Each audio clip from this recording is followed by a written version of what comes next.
The Great Council Chamber floated in empty space, a massive station built by ancient hands.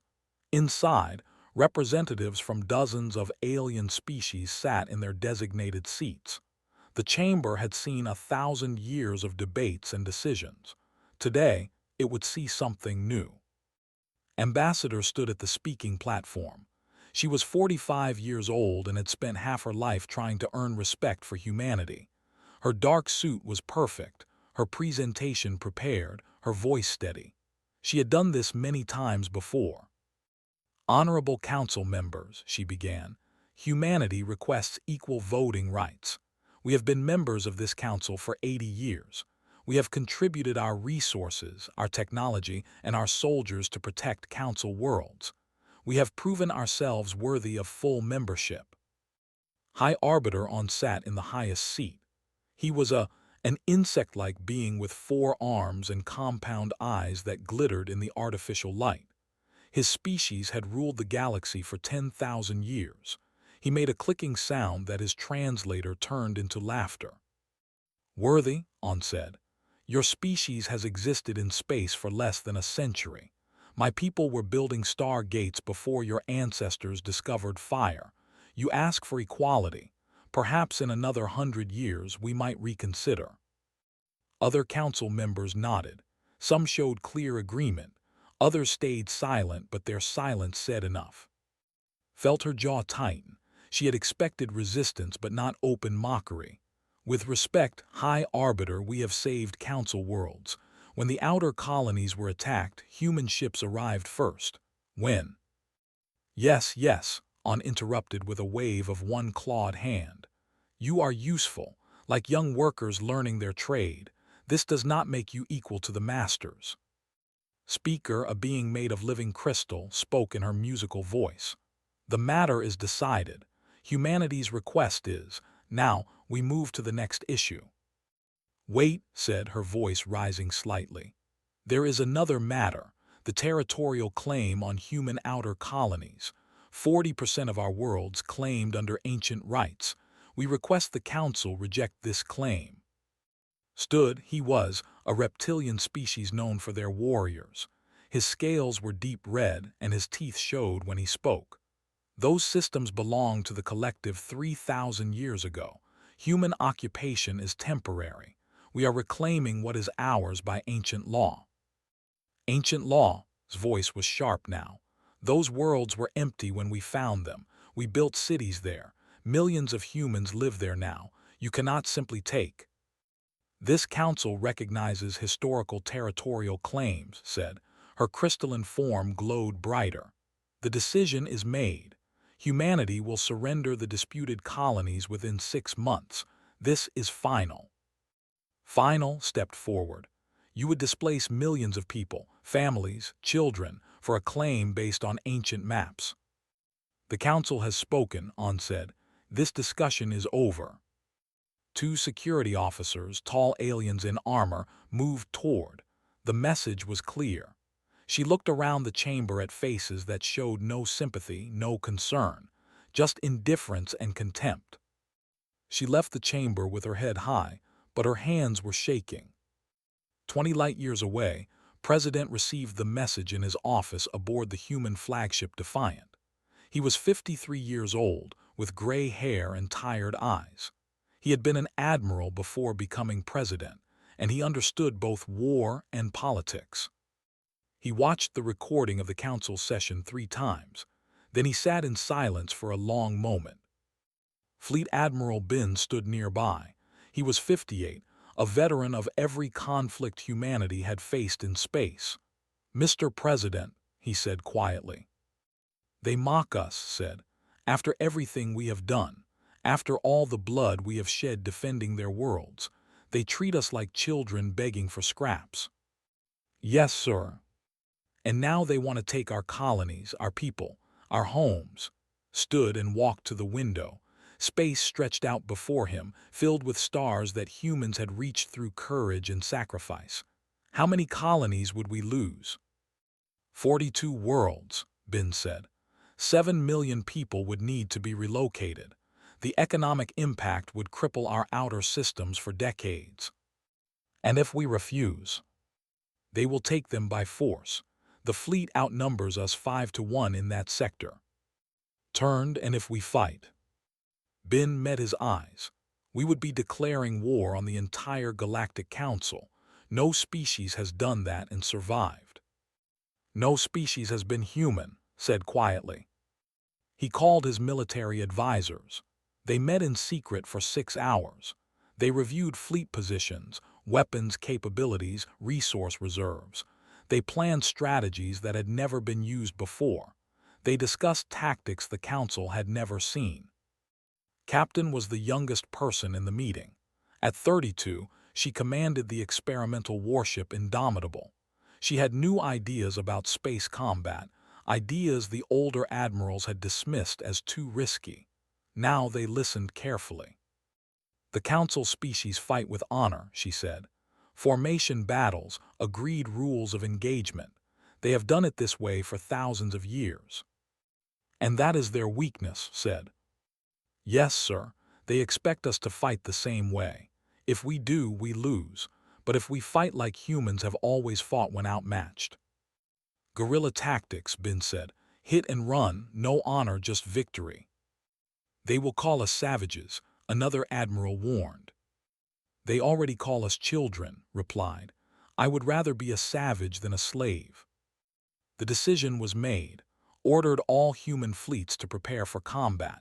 Civilian colonies were warned to begin fortification. Weapons factories were converted to war production. Every human in space understood. Everything was about to change. 3 days later, President appeared on every communication channel in Council space. His message was broadcast to every ship, every station, every world where Council species lived. He stood in his office, wearing his old admiral's uniform. His voice was calm but carried the weight of absolute determination. I am President of humanity. For 80 years, we have been members of your Galactic Council. We have tried to earn your respect through peace. We have shed our blood defending your worlds. We have contributed our resources to your prosperity. We have asked only for equality and dignity. Today, the Council is both. You mocked our efforts. You dismissed our sacrifices. And now you demand we surrender our colonies, our homes, our people to ancient territorial claims. I speak now to every species in the Council. You believe humanity is weak because we are young.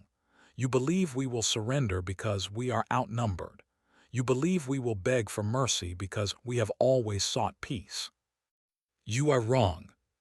For 80 years we have talked, we have negotiated, we have proven ourselves in every way you demanded. No more. You want to take our colonies. Come and take them. You want to test humanity. You shall have your test. No more talk. Let the war begin. The transmission ended.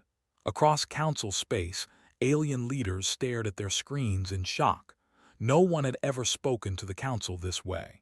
No species had ever declared war on all of them at once. High Arbiter on recovered first. Madness, he said. They have committed suicide. But the warrior felt something unfamiliar. It took him a moment to recognize it. Fear. In his office, President sat down. His hands were steady now. He had made his choice. Humanity had made its choice. Win or lose, they would fight as free beings, not as begging children. The war had begun. The Third Fleet entered human space with confidence. 400 warships moved in perfect formation, their weapons powered and ready, had promised High Arbiter on a quick victory. The human outer colonies would fall in days, and humanity would beg for mercy within a week. Commander stood on the bridge of the flagship Conqueror. He had fought in 30 battles and never lost. He looked at his tactical display showing the human colonies ahead. Weak defenses, he said to his officers. They have perhaps 40 ships. We will crush them and move to the next system before sunset. His sensor officer made a confused sound. Sir, I am not detecting any human ships. What? The system appears empty, except for the colony and some asteroid fields. Smiled, showing his sharp teeth. They ran away. Even better. We will occupy the colony without wasting ammunition. The fleet moved deeper into the system.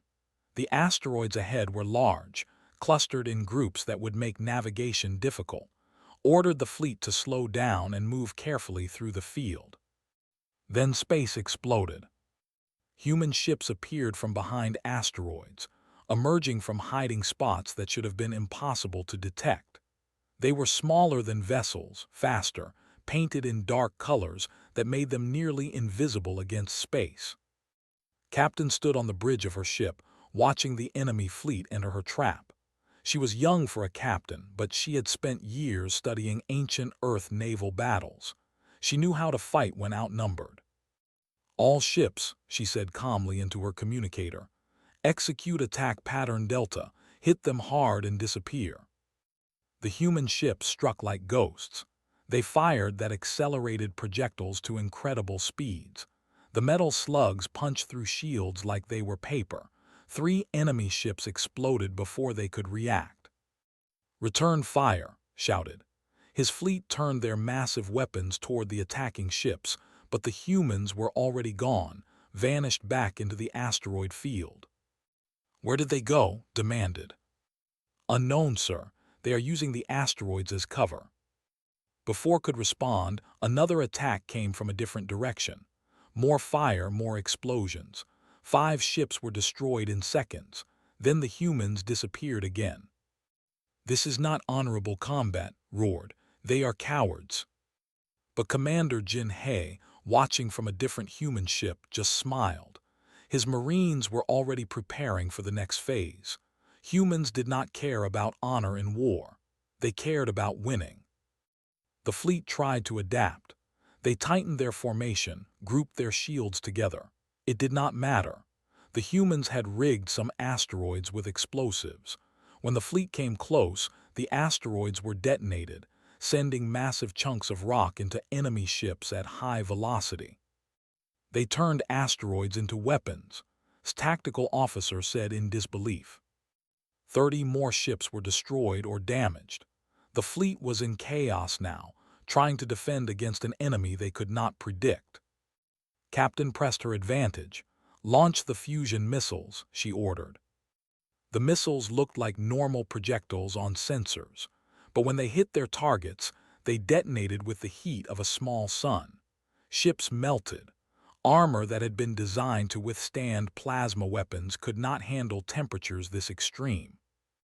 Realized the truth too late, his fleet was being destroyed.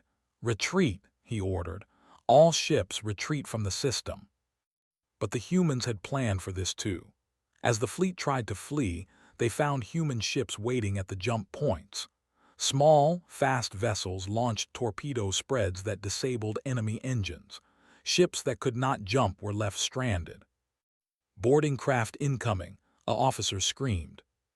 Human Marines, led by Commander Jin He, crashed through the hull of his flagship. They wore heavy armor and carried weapons that fired explosive rounds, but more terrifying than their equipment was their approach to combat. The expected formation fighting. The humans fought deck by deck, using the ship's corridors as weapons. They set traps. They used smoke and darkness. They struck from unexpected directions and disappeared before they could respond. Tried to lead his warriors in defense, but every corridor became a death trap. Human Marines knew how to fight in close quarters better than any species in the Council. They had been doing it for thousands of years on their home world. When the battle finally ended, only 12 ships escaped. 400 had entered the system. 388 were destroyed or captured. Thousands of warriors were dead.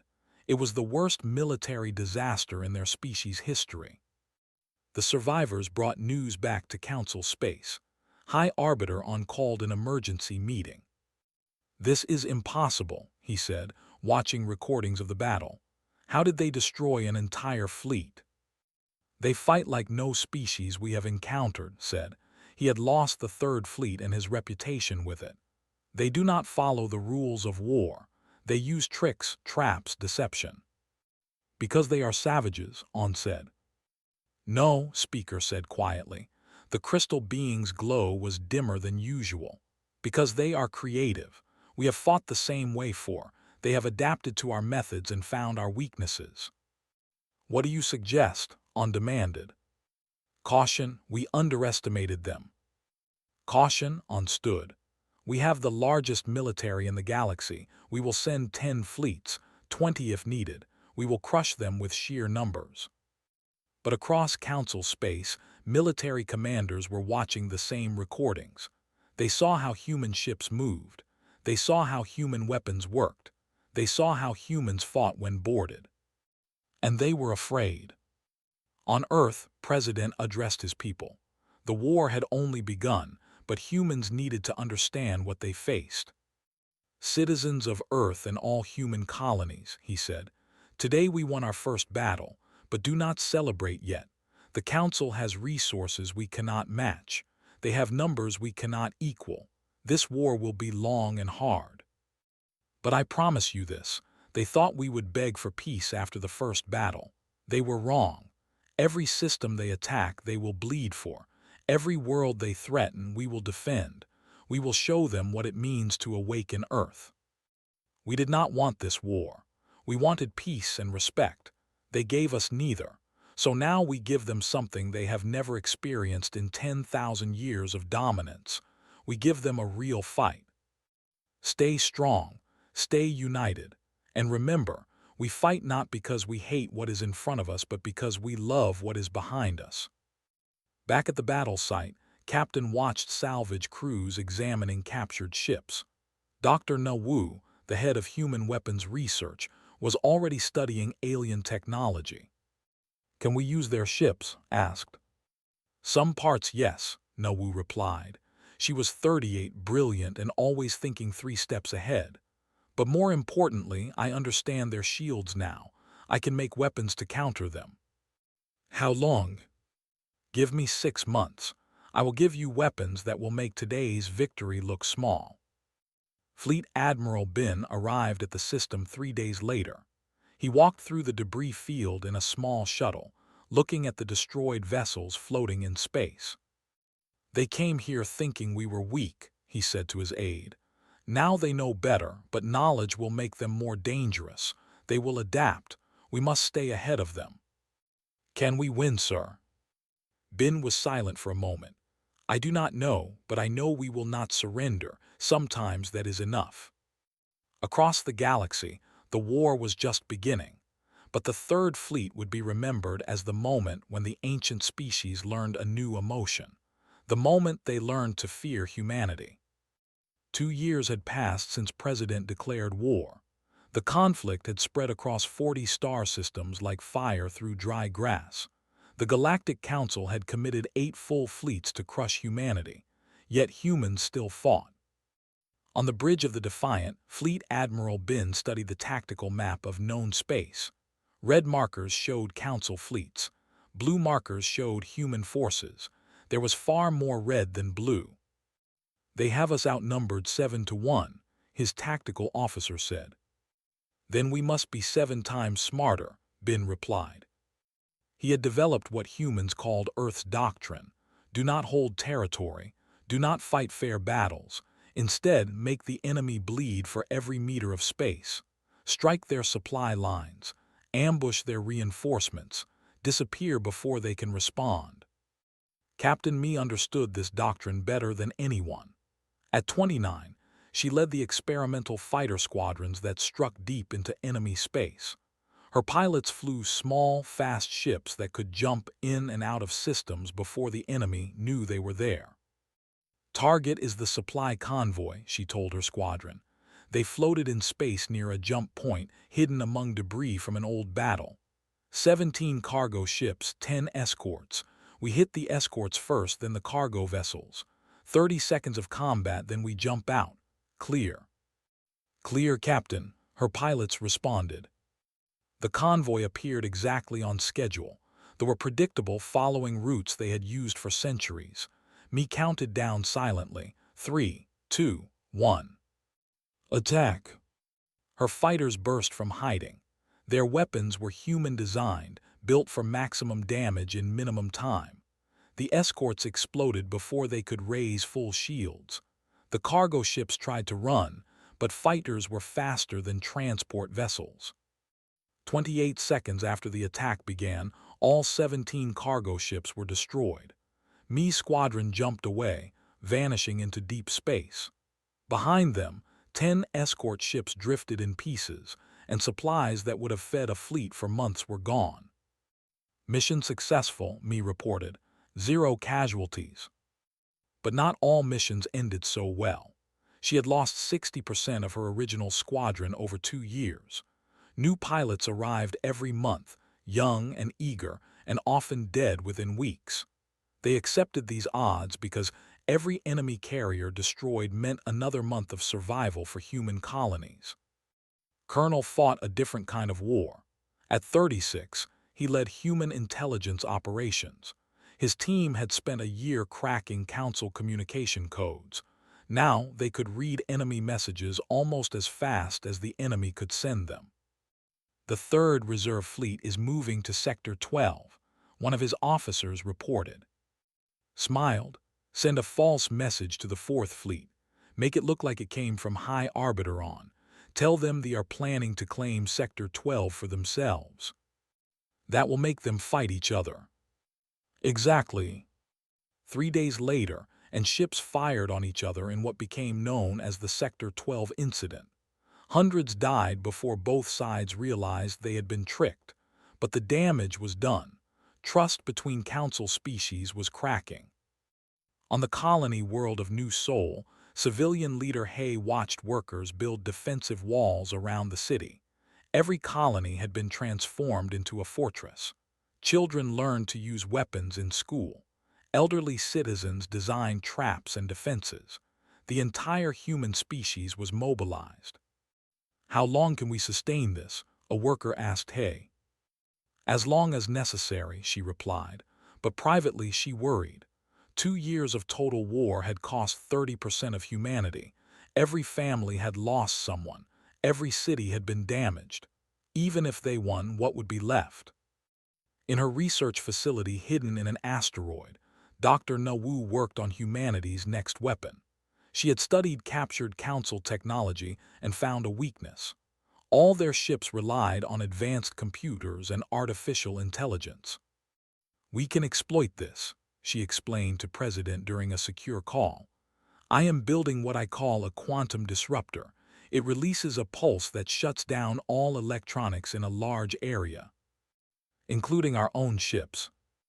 That is why I am designing our ships with analog backup systems. Old technology, mechanical controls.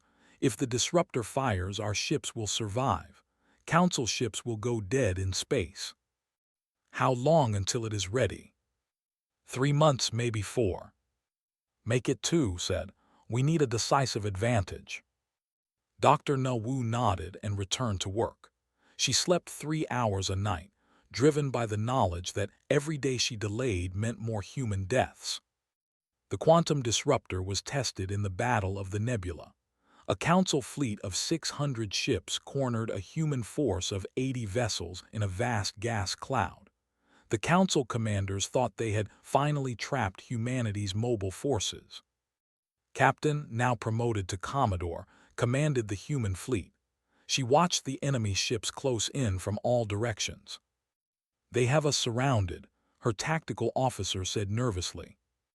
Good, replied. Now they are all in range. Activate the disruptor. The weapon fired. It was invisible, a wave of quantum energy that spread through space at the speed of light. Council ships suddenly went dark. Their lights failed. Their engines stopped. Their weapons powered down. 600 vessels became 600 pieces of drifting metal. Human ships, protected by their analog backups, continued functioning. They moved through the disabled enemy fleet, attaching boarding teams to every ship. Within 6 hours, the entire Council fleet was captured without destroying a single vessel. President broadcast the captured Council admirals across all channels. Alien commanders stood in human custody, looking confused and defeated. I offer peace talks, said. End this war, recognize human sovereignty, or more of your fleets will end up like this one. High Arbiter On's response came within hours. This is a trick. We do not negotiate with terrorists. The war continues until humanity surrenders. On Earth, young soldier prepared for deployment. She was 19 years old and had never known peace. Born the year the war started, she had grown up watching casualty reports and memorial services. "Are you afraid?" her mother asked before she left. "Yes," admitted, "but I am more afraid of what happens if we lose. If we surrender, we will never be free. Our children will grow up as slaves to species that see us as animals." She shipped out to a colony that had changed hands 6 times in 2 years. The planet's surface was with battle damage. Cities were ruins. Fields were burned. But humans kept fighting for it because surrendering even one world meant accepting defeat. General Han commanded the ground forces on that world. At 51, he was a veteran who had fought in every major battle. He watched, and the other young soldiers arrive. "Welcome to hell," he said simply. "You will see things here that will change you. You will do things you never thought possible, but remember why we fight." "Why do we fight, sir?" asked. "We fight so the next generation will not have to." The long war ground on. Humans lost ships, colonies, and lives, but they also learned. They adapted. They became harder, tougher, more determined. Every defeat taught them new lessons. Every victory gave them new confidence. The council species, used to dominance, struggled to understand. How could humans keep fighting when any logical species would have surrendered? How could they maintain morale despite staggering losses? The answer was simple. Humans fought because they had no choice. Surrender meant extinction or eternal servitude.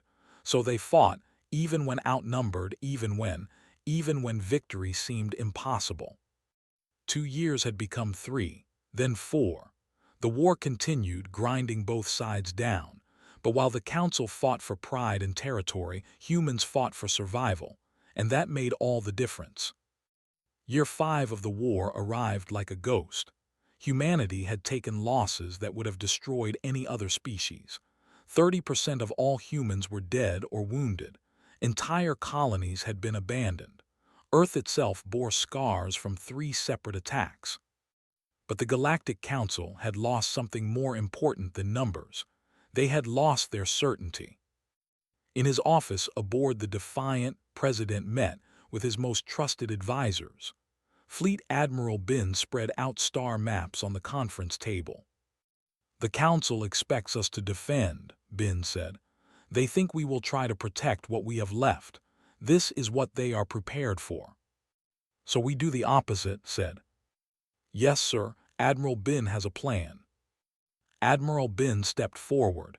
He was 47, known for being calculating and ruthless. "We strike there directly," he said simply. The room went silent. Ambassador, who had witnessed the start of this war, spoke first. "That is suicide. Their core systems have defense stations built over thousands of years." "Defense stations built to stop attacks from known routes," Bin replied. "But we have found other routes." He pointed to the star map, showing paths through dangerous space that most species avoided.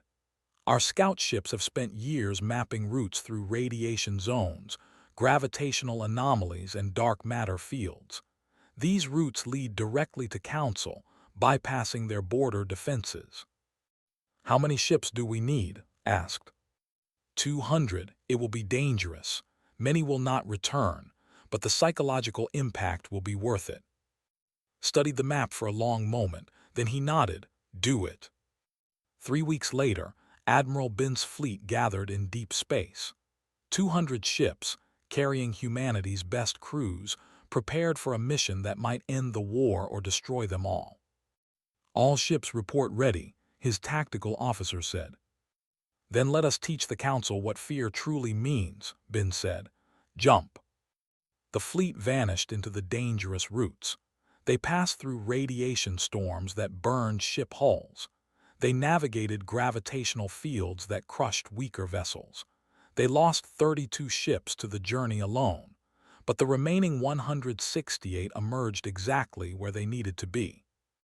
In home space, High Arbiter On was in a council meeting on Prime when the alarm sounded. "What is happening?" he demanded. "Human fleet," his defense coordinator screamed. "They are in our home system." "Impossible, our border defenses." They did not come through the borders. On rushed to the command center and stared at the tactical display in horror. Human ships surrounded the orbital shipyards where vessels had been built for.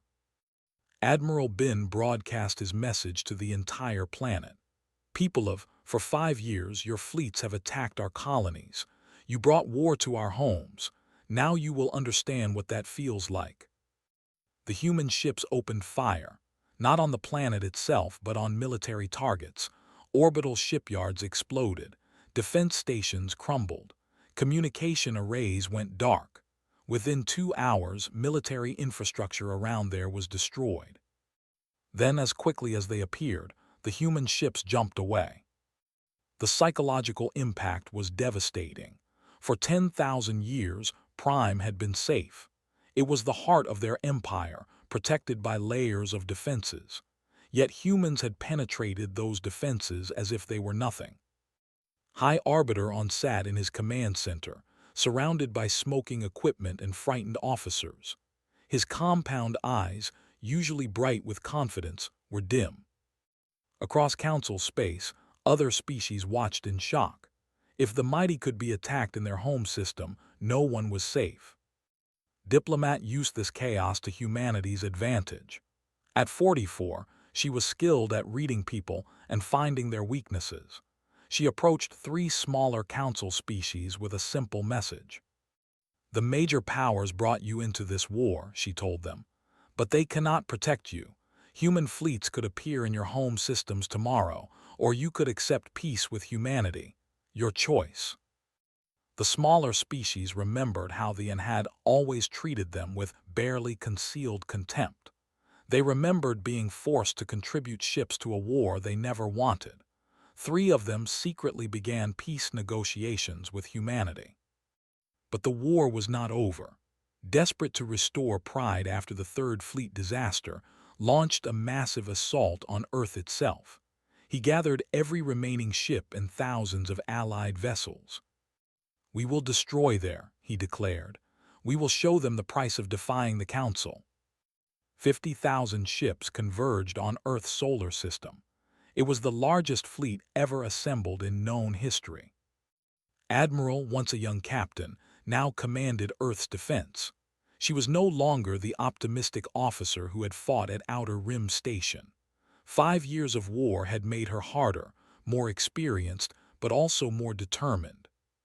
"They bring everything they have," she said to her officers, "so we hold nothing back."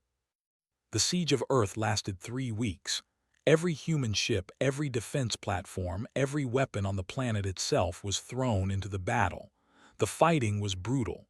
Ships exploded by the hundreds. Debris filled orbit. The sky above Earth burned with constant fire. Young Soldier fought on the ground, operating anti-ship weapons that fired at orbital targets. She had survived 2 years of combat on frontier worlds. Now she fought to defend humanity's birthplace.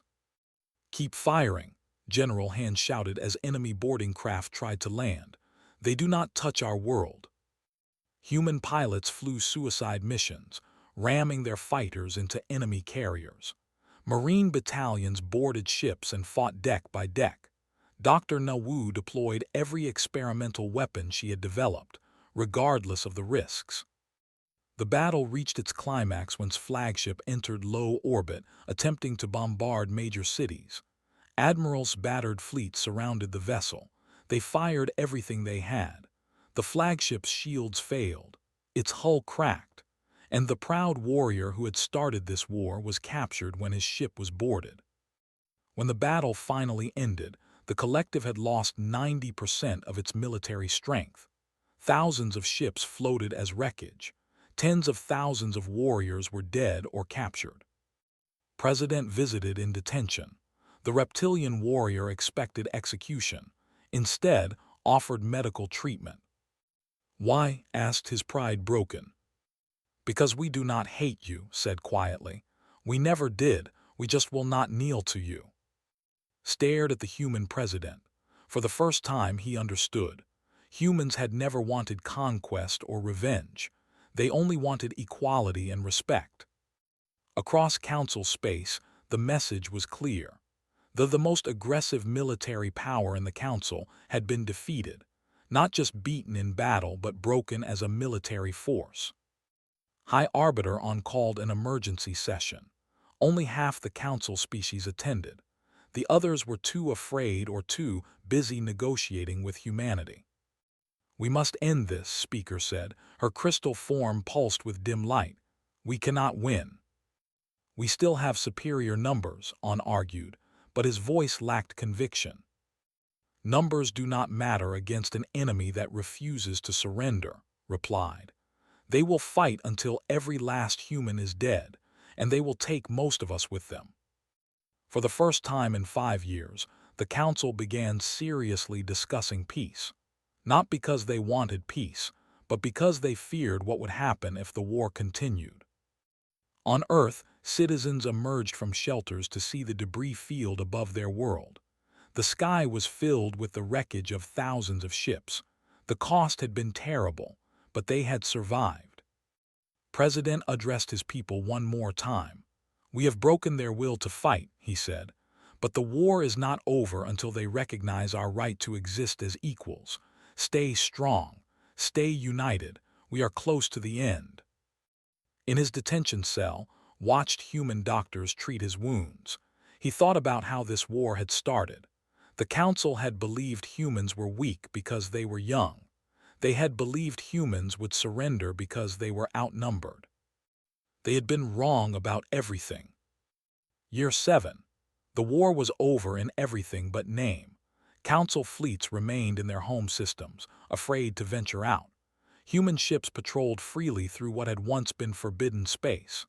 The mighty Galactic Council, rulers of the galaxy for 10,000 years, had been brought to its knees by a species less than a century old in space. The peace conference was held on a neutral station in empty space. President arrived with Ambassador and Fleet Admiral Bin. They walked through corridors lined with guards from both sides, human and alien, watching each other with wary eyes. High Arbiter was already in the conference chamber. He looked old now, his compound eyes dimmed by stress and defeat. Beside him sat Speaker, the crystal being whose glow was barely visible. Representatives from all council species filled the room, but the confidence they once showed was gone. "We are here to discuss terms," said quietly. "No," President replied. "We are here for you to accept our terms." On's mandibles clicked in anger, but he said nothing. He knew the truth. The council had lost. Ambassador, who had stood in the same chamber 7 years ago and been mocked, now presented humanity's demands. Her voice was steady and clear. First, humanity receives equal representation on the council. Full voting rights, equal to any other species. Several alien representatives nodded. They had expected this.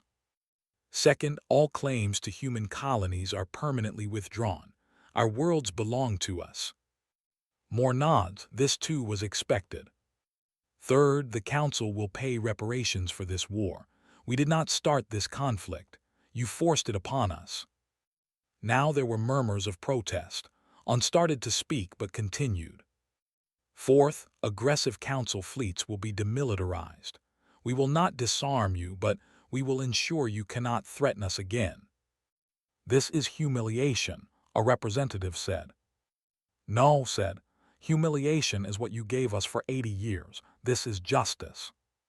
The council representatives argued among themselves. Some wanted to reject the terms. Others knew they had no choice. The debate continued for hours. Finally, Dr. Na Wu was called to present humanity's final secret. She entered the chamber carrying a small device. "This," she said, "is a Genesis device. It can transform a dead planet into a living world, or it can do the opposite. It can make any planet lifeless.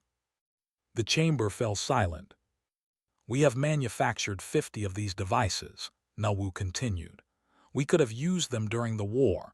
We could have destroyed your, but we chose not to. She placed the device on the conference table. We chose mercy. We chose to fight with conventional weapons even when it cost us millions of lives, because we are not monsters. We never were.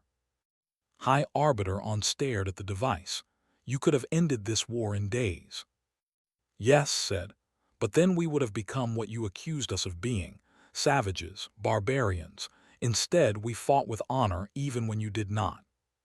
Speaker's crystal form pulsed brighter. I understand now, she said. We tested humanity. We pushed them to prove themselves. They did more than prove themselves. They showed us what we have become: arrogant, stagnant, cruel. She turned to the other council members. The humans are right. We started this war. We forced them to fight. And in fighting, they have surpassed us, not in technology or numbers, but in unity and purpose. I vote to accept their terms. One by one, other species agreed. Even proud and broken, finally nodded his acceptance. The Treaty of New Earth was signed 3 days later. Humanity gained everything they had asked for, but more importantly, the Council itself was restructured. The old system of ancient species dominating everyone else was abolished. Every species, old or young, would have equal voice. This is not the end, said as he signed the treaty. This is a beginning. We can build something better together, a council based on respect, not fear, on cooperation, not domination. On approached him after the ceremony. The old leader looked at the human president for a long moment. I called your species children, said. I mocked your brief existence, but in 1 decade you achieved what we could not in. You united as no species ever has. You adapted as we could not. We fought for pride and territory. You fought for survival and dignity. He paused, struggling with words. We have not been defeated by a lesser species. We have been surpassed by a better one. President extended his hand. After a moment, took it. The years that followed were difficult. Trust had to be rebuilt. Wounds had to heal. But slowly the galaxy began to change. Fleet Admiral Bin oversaw the integration of human and council defense forces. Former enemies trained together, learning from each other. Humans taught tactics and flexibility. Aliens taught patience and long-term planning. Ambassador became the first human council speaker. She worked to ensure the mistakes of the past would not be repeated. Under her leadership, the council became what it should have been from the start, a place where all species were truly equal. Captain, now an admiral, returned to what she loved most: exploration. She led joint human-alien expeditions to map new regions of space. Former enemies worked side by side on her ships, building friendships across species. Commander Jin Hei retired from military service and opened a school where he taught both humans and aliens about tactical thinking. His students came from dozens of species, all eager to learn from the warrior who had redefined modern combat. Dr. Na Wu continued her research, but now she focused on helping other species improve their technology.